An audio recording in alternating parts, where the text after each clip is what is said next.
ada beberapa orang itu yang istilahnya hidupnya tuh siapa kok siapa. Nah, dan di situ tuh kita perlu menimbulkan rasa toleransi supaya kita bisa hidup berdampingan di masyarakat. Toleransi itu kan kita menjaga keharmonisan, tanpa memandang ras, suku, agama dan yang lain. Aksesnya lebih terbuka lah daripada pas zaman dulu gitu.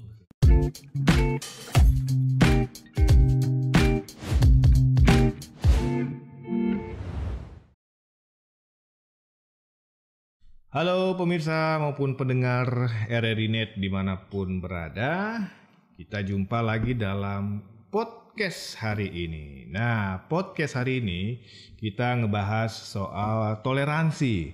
Sebenarnya toleransi ini banyak dukungan dan juga banyak mekanisme yang harus dilakukan. Tidak hanya bertoleransi aja, tetapi kita harus melakukannya dalam kehidupan kita sehari-hari. Bertiga yang sudah ada di studio podcast RRI Manokwari, sudah ada dari beberapa perwakilan agama. Kita sapa yang paling ujung sana adalah Bang Hari Liputra, sama seperti nama saya. Hari Liputra selaku Ketua Umum PMFBI. Dia selaku, kalau PFBI itu singkatan dari Persaudaraan Muda-Mudi Vihara Budayana Indonesia. Perwakilan Papua Barat tentunya ya. Dan yang di tengah adalah Mas Imam Bewas. Aduh, saya panggil Mas atau Kakak Bewas memang. Dari Pemuda Advent ya dia. Dan yang di samping saya ini Om Swastiastu, Namo Buddhaya. Dari perwakilan Pemuda Hindu Kabupaten Manokwari, Bli Pandai Nyoman Purakai. Betul ya? Betul. Kita panggil Bli Nyoman aja ya, Bli. Apa kabar nih semua bertiga nih? Baik ya? Baik. Oke, baik. Kita ngomongin toleransi. Nah, toleransi ini topiknya toleransi beragama di mata generasi muda. Mungkin kita ke Bang Bli Nyoman dulu nih. Di mata Bli Nyoman ini toleransi beragama untuk generasi muda ini seperti apa, Bli? Ya, untuk toleransi beragama bagi generasi muda memang sangat perlu digaungkan sekarang. Oke. Ya, kalau zaman dulu tidak ada kita dengar kata toleransi, ya kan? Ya, kita di lapangan sudah tegur, sapa dan biasa. Ya. Jadi toleransi itu bisa digaungkan dengan cara kita mulai ramah, menegur, menyapa. Nah, itu bisa salah satu ya. Itu bisa menumbuhkan toleransi. Karena kalau kita sudah menegur, menyapa kepada orang, nah kita kan sama-sama orang Asia tuh sopan santun tuh paling nomor satu lah kalau di Asia. Nah itu bisa menimbulkan rasa ini, dan mereka tuh orang ini ramah segala macam, sehingga untuk belajar mereka itu ada. Tapi ketika kalau kita orang Papua bilang kemana-mana cuma kapal kayu, kalau setengah mati ya orang ini. Jadi kita orang seperti itu kalau berbicara toleransi tidak akan didengar. Iya. Ya, karena sekarang toleransi bagi anak-anak muda sekarang tuh mereka tuh lebih cenderung kepada aksi, ya actionnya gimana, tidak cuma berbicara seperti itu. Jadi dia mau lihat, kadang-kadang orang itu sekarang itu orang idolanya seperti apa, dia lihat tadi di lapangan dia berbeda, bisa menjadi hacker nanti gitu, hackernya aja. Pembencinya istilahnya haternya ya. Bukan hektar ya, hater. Nah, Mas Imam nih, di mata Mas Imam nih toleransi ini seperti apa? Kalau di mata saya toleransi, saya senang sebetulnya tadi yang diucapkan soal tegur sapa ini, karena kita hidup di zaman sekarang, di generasi sekarang itu kehidupannya tuh lebih individual ya. Dimana Manokwari ini ada beberapa orang itu yang istilahnya hidupnya tuh siapa kok siapa. Nah, dan di situ tuh kita perlu menimbulkan rasa toleransi supaya kita bisa hidup berdampingan di masyarakat dengan aneka ragam. Tong bilang kok bicara baru kok kasih makan saya. Itu ya, bahasa itu yang sering kita dengar di lapangan.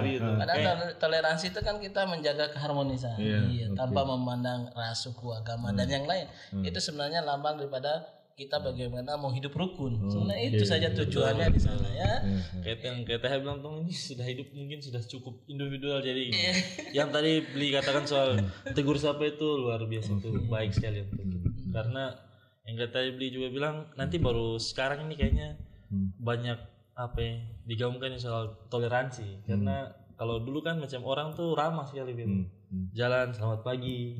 Tapi kan sekarang nih dapat anak-anak sekolah itu jarang sekali jalan bro. Selamat pagi kayak aduh. Padahal dulu tuh kalau orang tuh jalan dapat orang yang mungkin sedikit lebih tua kan, sapa begitu. Selamat pagi om, tante atau kakak gitu. Berarti kalau menurut Imam toleransi itu indeksnya menurun atau naik nih?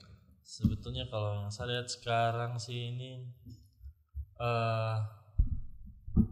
kalau untuk punya generasi atau punya seumuran ini mungkin sudah mulai naik gitu, tapi bagaimana tuh mau ajarkan itu kepada generasi di bawah orang. Oke. Mas Ari, halo Mas Ari. Iya. Paling ujung nih. Pagi. Ya. Kalau soal toleransi ya, kalau menurut saya sih emang seperti yang Bli Nyoman sampaikan, emang maksudnya emang harus sudah bisa dimengerti sih untuk seperti generasi kita zaman generasi muda-muda inilah. Karena kayak untuk zaman sekarang kan kita kan udah lebih luas. Kayak anggapan kita mau akses seperti kayak keluar kota apapun, kayak kita keluar negeri gitu kan, itu kan sudah aksesnya lebih terbuka lah daripada pas zaman dulu gitu. Nah, jadi orang tuh sekarang udah bisa pergi ke luar negeri untuk jalan-jalan itu pun kadang pun di luar negeri atau di tempat kita pun seperti di Indonesia sini ya, seperti kayak contoh kayak kita ke Bali gitu kan, ada namanya kan wisata-wisata yang keagamaan gitu.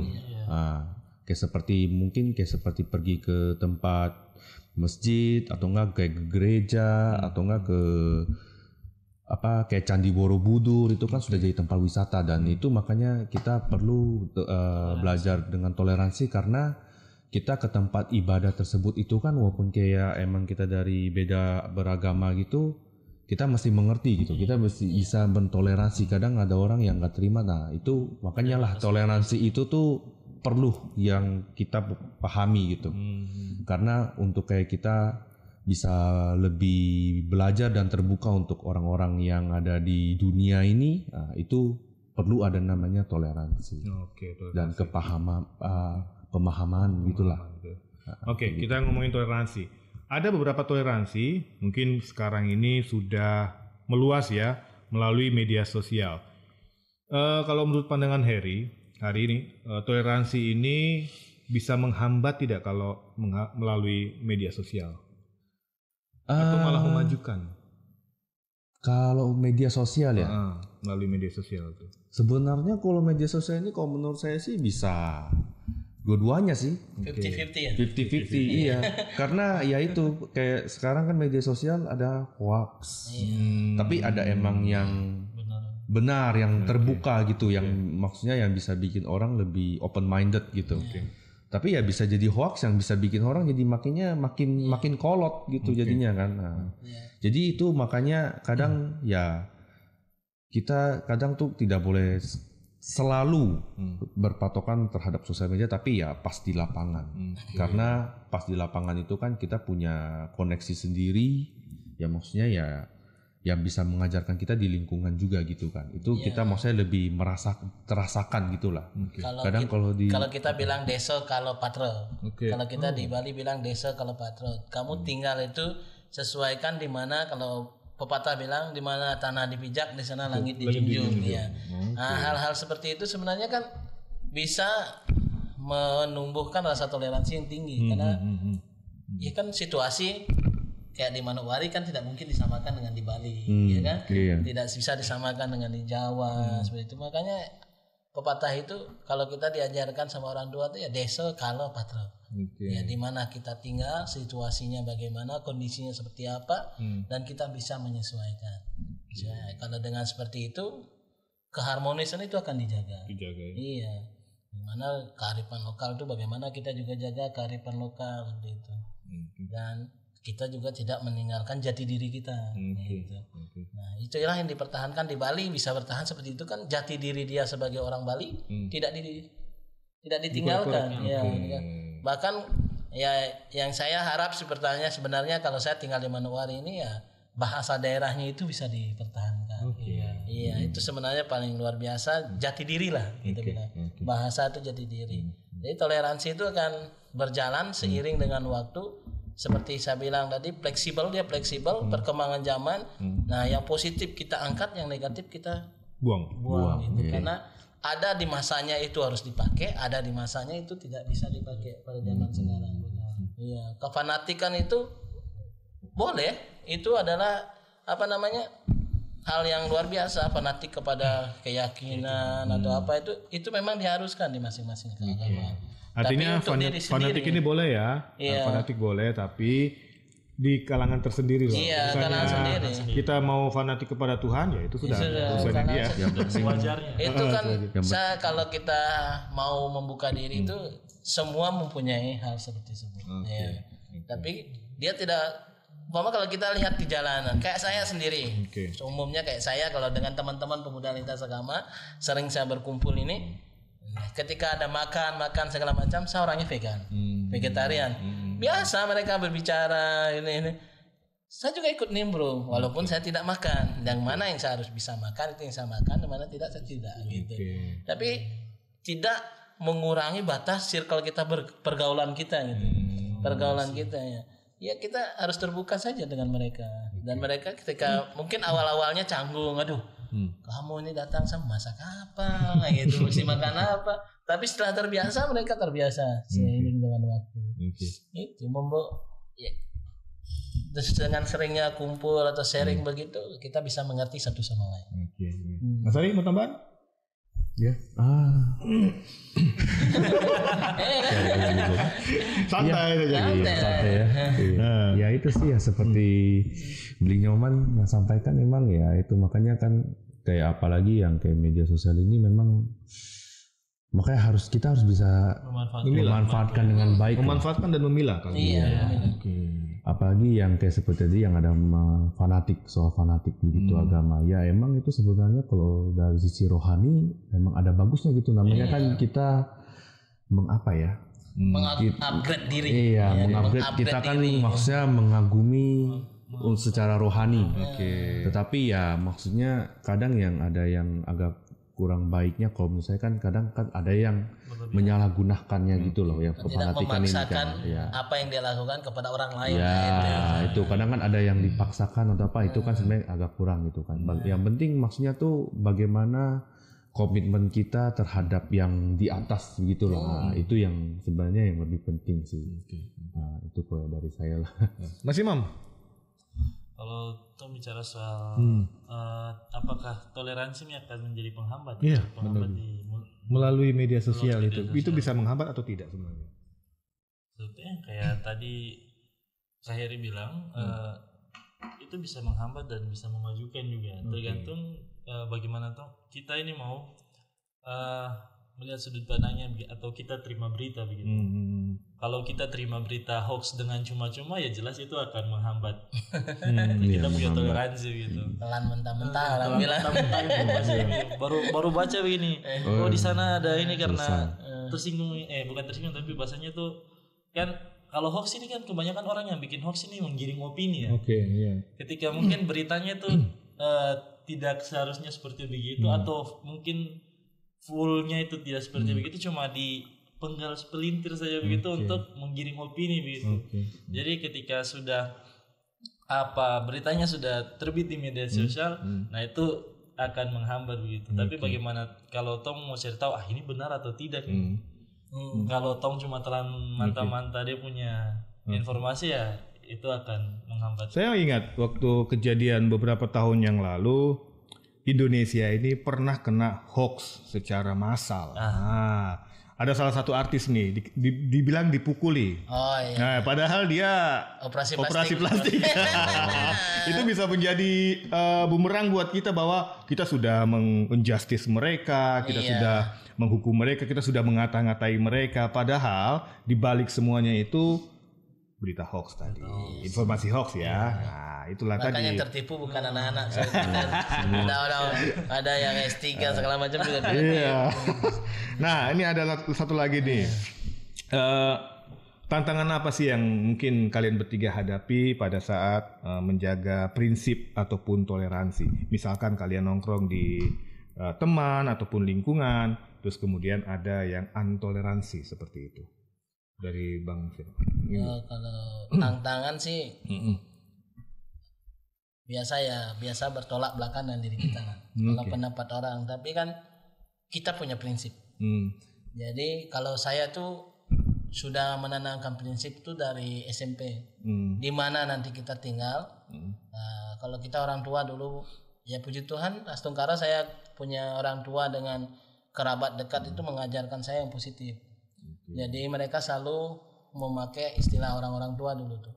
Kalau di pepatah orang Bali bilang klabikah meten biu, itu artinya kumilinga hajat liu. Artinya dunia ini luas, kita banyak orang. Don sente, don plendo. Itu mereka bilang tuh ada kene, ada kete. Ada yang seperti ini, ada yang seperti itu. Jadi ketika kamu tinggal di suatu tempat, kamu harus siap dengan karakter atau sifat orang yang berbeda-beda. Jadi tidak bisa memaksakan apa yang kamu mau kepada orang lain. Gitu. Jadi itu kita hanya mengerti. Ya, mengerti. Sebatas itu. Makanya seperti ambil hal yang positif, yang negatif kita buang. Seperti itu. Karena memang kalau kita turun ke lapangan pasti hal seperti itu akan terjadi. Sering terjadi. Bukan ini, akan menemukan hal-hal seperti itu. Mungkin kita emosi sementara tapi emosional, tapi kendalikan diri. Kembalikan kepada diri kita gitu. Itu yang sering saya ajarkan kepada adik-adik saya juga. Apa yang saya dapat itulah yang saya ajarkan kepada mereka. Kendala-kendala itu yang sering kita ini, tapi kita harus punya prinsip seperti tadi. Orang tua bilang, jangan memaksakan suatu kepada diri kita kepada orang lain. Seperti itu. Sebatas mana yang kamu bisa kita bersama, sebatas mana yang kita tidak bisa lakukan sama-sama. Nah, seperti kita nongkrong, minum kopi, duduk, cerita bisa. Tapi kalau beribadah tidak mungkin. Nggak mungkin sama-sama dong. Nggak mungkin sama-sama ya. Iya, jadi mereka memfasilitasi. Oh iya, Prabu hari ini ada upacara, dia tidak bisa hadir. Nah, begitu juga teman yang lain. Oh, ada acara di sini. Bagaimana kalau bisa bergabung? Kalau bisa bergabung ya. Kalau duduk di luar bisa. Nanti ada apa sedikit berkat nih, kamu datang sudah. Kita bergaul, mereka bergabung seperti itu. Mas Imam. Tadi apa pertanyaannya? Prinsip dan toleransi. Prinsip toleransi. Ada tantangan kesini nggak? Kendala apa yang kita dapat di lapangan? Saya terbuai tadi dengan. Saya lihat perhatikan dari Bang Bli ini penjelasannya. Baik, kalau saya, kalau mungkin pengalaman pribadi ada yang menjadi penghambat, masalah ya. Di lapangan itu. Masalah di lapangan sendiri kalau kami juga Kristen Advent juga kan sebetulnya sedikit berbeda dari Kristen-Kristen lain. Dimana kalau mungkin di lingkungan pergaulan itu sempat beberapa kali tuh kami kan Advent, kami tidak makan babi. Gitu ya. Tidak makan gitu. Nah, jadi ketika mungkin dalam lingkungan sebagai orang Kristen sendiri itu sebetulnya ada teman-teman yang mungkin awalnya tanya, kamu Advent kan tidak makan ini kan? Hajar saya bilang iya. Kadang tuh macam yang tadi Bang yang seperti Bli bilang tadi itu mungkin emosi begitu. Kalau macam orang tuh macam makan saya sudah mau begini. Ya, tapi kan kembali kepada prinsip saya, maksudnya kami diajarkan seperti begini begitu. Tapi di situ toleransinya adalah bagaimana ketika kita sudah mungkin berada dalam posisi itu kita bisa tetap makan bersama-sama dengan mereka begitu. Jadi kalaupun mereka mungkin menjudge kita atau bukan menjudge maksudnya bicara yang kurang, mungkin maksudnya candaan. Mungkin candaan atau mungkin kadang tuh mungkin maksudnya candaan, tapi kadang mungkin disampaikan dengan nada serius ya. Serius begitu. Tapi ya kalau sisi toleransinya adalah bagaimana tetap bisa duduk makan bersama-sama mereka. Tetap bergabung. Ya, tidak membatasi diri juga. Mas Heri nih, tantangannya apa nih? Kalau maksudnya dari pandangan saya tantangan kadang kan emang ada yang kayak gimana ya?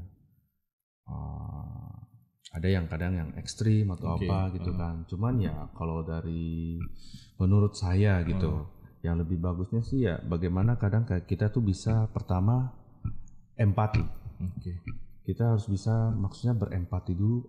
Emang maksudnya gimana ya? Kadang kan orang yang kayak yang apa sih namanya yang membuat tantangan-tantangan ini terjadi kan kita kan tidak tahu environment-nya itu dia seperti apa, bagaimana ya. Maksudnya ya kita nggak perlu menjadikan ini seperti konflik yang lebih panjang gitu loh. Tidak usah dianggap serius ya. Iya, nggak usah dianggap serius gitu lah. Maksudnya ya kayak anggapan ya kita empati saja gitu atau enggak ya cukup mengerti gitulah, cukup tahu saja gitu. Ya paling kayak seperti kadang kayak seperti saya ya masuk kiri keluar kanan. Sama seperti kalau emang Imam merasakan, saya juga sering mendapat hal itu, tapi karena itu sudah terlatih kan, biasa saja. Sudah terbiasa ya menjadi maksudnya barang enak baru gitu istilahnya. Maksudnya kan ya kayak anggapan kalau emang itu sesuatu yang baik atau sesuatu emang yang maksudnya yang kita baru tahu nih dan itu emang baik untuk kita atau apa ya itu namanya kan kita belajar. Cuman ya kalau kita anggap itu maksudnya bukan seperti dari pendirian kita gitulah atau apa ya maksudnya ya udah kayak cukup tahu saja gitu tau. Kita lepaskan aja maksudnya nggak usah sampai membalas. Kadang kan ada orang yang membalasnya kan dengan emosi itu langsung terbakar gitu, langsung ngegas gitu lah ya. Itu kembali ke karakter kita, nanti orang bersikap kepada kita kembali kepada karakter kita. Saya punya tetangga, tinggal di sana tetangga. Dulu dia itu senang ya setiap hari lah kalau tanpa fly tidak ini. Tapi karena kita sebagai tetangga ini menganggap hal itu hal biasa bagi mereka. Terus kalau kita punya berbagi, kalau tidak begitu. Nah, dia tuh minum, tapi ketika mau masuk ke rumah, dia sopan. Tuh mohon maaf, nih saya minum, tapi saya mau duduk di sini boleh kan tidak? Boleh, tapi asal yang bawa minuman mereka duduk saja. Itu juga, aduh, beli saya merokok, saya taruh sini ya, tapi saya masuk ke dalam gitu ya. Itu tergantung pada kita sendiri sebenarnya. Sikap kita gitu. Sikap kita kalau kita ini welcome, menganggap segala sesuatu itu fun lah istilahnya. Mereka lama-lama awalnya ingin menjat atau apa itu, lama-lama jadi candaan. Mereka malah enggan gitu ya. Iya, enggan nantinya candaan segala macam. Nah, hal itu sering saya rasakan di lingkungan saya sendiri sering. Akhirnya mereka apa yang dicandain sama orang ini akhirnya kesana lagi barang enak baru. Kalau kita orang Bali kan begitu loh, pas duduk ada acara besar dia makan ini, wah Prabu enak ini, aduh sedikit saja gitu. Tapi kan kita anggapnya santai, sudah. Tapi ketika mereka ada sesuatu, saya yang belikan, kadang-kadang suruh teman belikan dia ini biar dia apa namanya ini, aduh saya sakit tidak boleh. Enak baru. Akhirnya kembali kita fun jadinya, suasananya dia fun gitu. Kita ngomong ini tapi waktunya terbatas sekali ya. Dan terakhir ini ada pesan moral nggak dari tiga pemuda ini, dari Bang Hari dulu nih. Pesan moral untuk generasi muda. Pesan moral ya, yang paling ya di era yang cukup terbuka luas lah ya. Ya paling saran kok untuk kayak dari saya ya paling ini apa ya, lebih banyak maksudnya involve dengan activities atau apa maksudnya ya biar lebih terbuka gitu sih. Maksudnya kayak anggapan join maksudnya buat relasi, bentuk circle ya maksudnya banyak belajar lah. Karena kan emang kayak sekarang informasi ini kan terbuka sekali. Ada yang bagus dan buruk, kita maksudnya itu datang dengan bersamaan. Tidak ada yang satu persatu. Jadi ya makanya dengan adanya maksudnya bagaimana kita menjerumuskan diri kita, maksudnya terjun ke lapangan gitulah. Ya supaya bisa itu menyaring. Kita bisa belajar untuk menyaring soal, makanya seperti yang toleransi itu kan seperti anggapan kita menyaring. Iya.